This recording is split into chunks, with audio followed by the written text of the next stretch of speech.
I think you were very, very good and very effective because you had the ability to develop informants. Correct.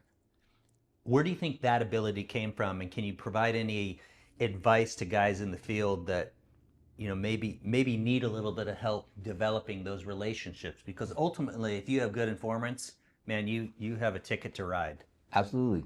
And I would call it, or I would always coin it, I call it snitchology. When I would teach folks on it, I was a snitchologist.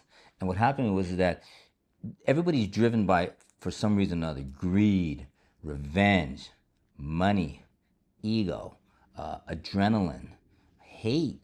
You know, and a lot of these informants, they all have a need for something. And if you're able to tap into or identify what that need is, I don't want to say you have to exploit it, but utilize that to your advantage to accomplish what you need to go do. Some of these guys just want money. I have one mercenary guy. It's like, he goes, yeah, I just need the money. And I go, okay, hey, well, what do you say? $200 for a pistol, $500 for an assault weapon?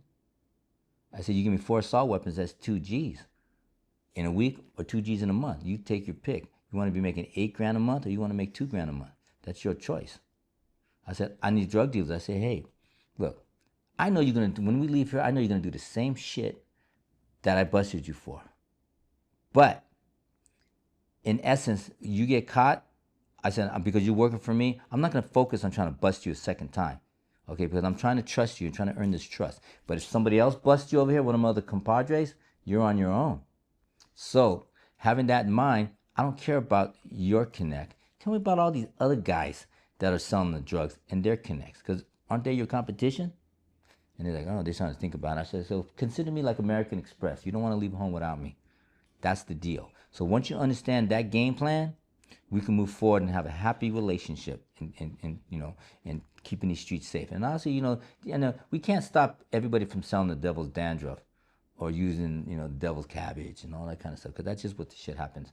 I mean, if they want to stop that shit, we just go bomb them plants down in Colombia and everywhere else. So we already know that shit ain't going to stop. That just is what it is. But because this is my job, I want to do the best job I can for what I'm being paid for.